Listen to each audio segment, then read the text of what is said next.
Good morning, everyone. This is Jay with another morning commute vlog. How do you say that? Dang. If you know a better word for that, just type down below in the comments. And yeah, as you can see, sun is shining. Very nice. I think finally springtime is coming. Everything is getting really green, fresh green, and yeah, I really like that. That's very, very nice. I give you the other perspective. So yeah, that's what it looks like over here. The Near Lake Constance, and you can see the apple trees. Everything starts to get really green, and I need my sunglasses actually. Yeah, the magnolia blossoming, blooming, and very nice, isn't it? So I hope at your location, I don't know where you live, but if at your location you have very nice weather, tell me. I want to know how the spring is developing, and if you're in Korea, please tell me when the cherry blossoms come. I got 2 weeks until I have my spring holidays, so I'm not quite sure, or I'm undecided whether I should go to Korea or not. But yeah, just hopping over would not be that complicated, I guess. So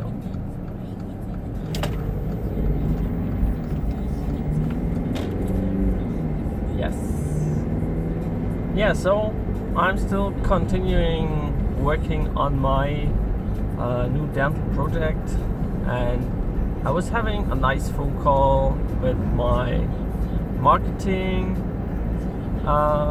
assistant, and she was like trying to sort out like how all fits together. And yeah, it's a hard thing because I have so many ideas, and I happen to have the budget to realize them, and I also take it as a training session, right? It's something you learn from, and that's why I was trying to implement those things. I was working on the video sales letter as well, so I hope to like work on that a couple of days more. Maybe I do a test shoot just to have one video in the box. And yeah, because you need that video sales letter for the upsell process, and I need to set up some of the email, follow-up mail, stuff like that. So there's a little bit of work implemented or implicated with that sales funnel thing. So I'm really interested about how that works. And the worst thing that can happen is that people ask for a refund, so I'll just refund, right? So not a big deal, I guess. And since the weekend is coming, I also have to focus on my assignments for my emeritus digital marketing course. So yeah, a lot of work is coming up on the weekend. So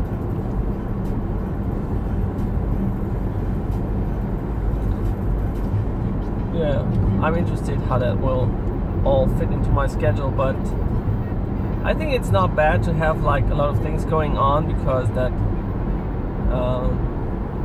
keeps you focusing on the real things, on the important things. And so this is I think that's also a nice lesson to learn. And if you're young and trying to go into entrepreneurship, you will realize, yeah, you always have to deal with changes, right? Oh, did I tell you about... Whoa. wow, the app crashed or something. I don't know what happened. Yeah, let me continue the story. Yeah, so I was talking about my sales funnel project, and when I was setting up, it was on Monday, I guess, I was like freaking out because when I was entering the shopping cart, Mike was telling we should set up the upsell and click on that button, and there wasn't that button. And the fun thing is, like, when he recorded that, it must be like a long time ago. Not a very long time ago, but a couple of months ago, or maybe a year. And because a lot of the services changed the layout, so you can clearly realize MailChimp is not what this has changed. The lead page is changed, and the SAM card changed. So like in every application, you would have to look for a different layout and try to like get around these things and find the way to solve the problem, right? And so I didn't find that upsell button, which I should have been seeing according to his video, and I couldn't find it. So I contacted his support team and said, well guys, could you please tell the exact account type Mike was signing up for, because I cannot find that button, and it's really annoying to find out on every web page which kind of subscription I have to take to follow his lead, right? And the answer I got was really great, because it was like this. It was like, hi Jay, like this is Shelly from Mike's support team.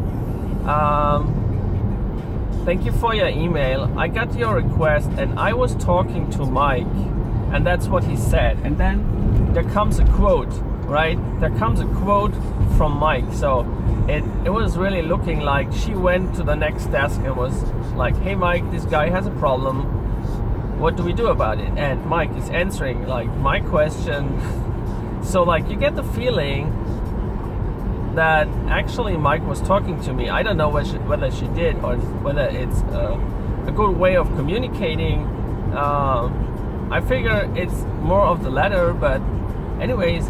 So, and then there came the quote like, yeah, this is how business is. You always will find new problems you have to solve.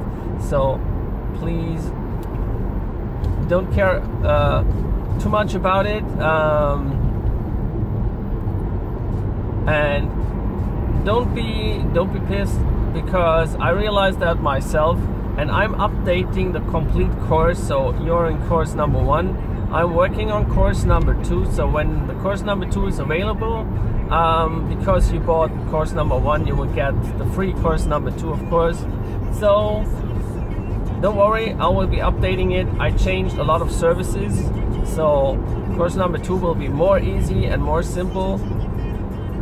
But if you want to go ahead, just go ahead, because that's business. You have to start. So like his answer was, don't mind the problems, just go on, just realize your business, and when I come up with the new version, you can try to adapt that one. But it's more important to just go ahead and utilize it. And so I was thinking, man, that's a good reply, right? So he's like, and the feeling you get is like he was actually talking to me, right? Although the supports team just relayed a message, but I mean, you get the feeling like someone went to the desk and said, that's what Mike said, right? And you don't get like, I got the answer from my boss that you should not care about this and that. You would say, yeah, what do you know, right? But she said, that's what Mike said, and she gives me a quote, right? So that's a total different way of communicating, which I like. I like the idea of sending out a quote, right? So I have to think about that option for my business over here, because people always think when they ask something or send an email, or when my staff is giving replies on my behalf, it always sounds like, yeah, the doctor said this and that, but it would sound different.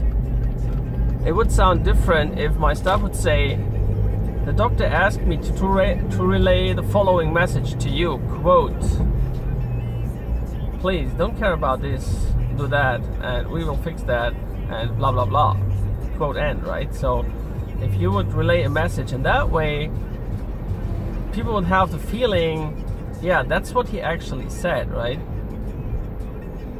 So it's like she was actually talking to him, she gave that exact answer, and she is relaying that exact answer to me. So that was really a nice experience, customer relationship. Oh, whoa. Oh, I know the person. Anyway, and yeah, so that was a nice thing. So if you are into customer relations, just think about the methodology. If someone asks something and you have to ask an higher up, maybe you should ask the higher up, should I quote you? Should I tell the people, yeah, my boss actually said, ask me to relay the following message to you, and then like quote, you wouldn't say quote, right? But and then give out the answer. And if the patient says something, or your customer, you would say, no, that's the exact quote my boss gave me, so I'm just relaying the exact quote, exact message to you, right? Because it feels more like you really got in touch with the actual person you wanted to ask for, you wanted to get in touch with, right? So that was a nice concept. I was really impressed by the idea of replying with a quote from the boss, right? Very nice. Yeah, and I'm going to continue working on that. And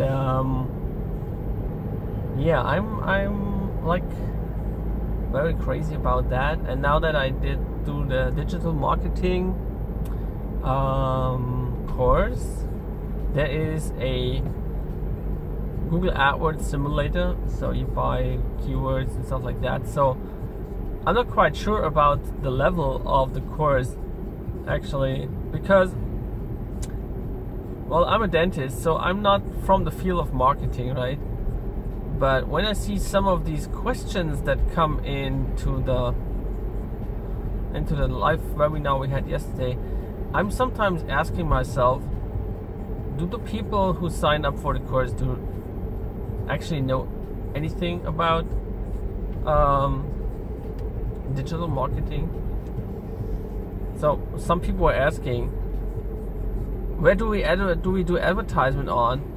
AdWords, Google, or Bing? And then someone said, because one of the course administrators used the Bing search. And someone in chat said, who's using Bing nowadays? And so the discussion ran off like, what will be the best thing to do? So it was like a little bit irritating, because I got the feeling like the other people would be all in business, right? But most of them don't seem to have like a knowledge about digital marketing.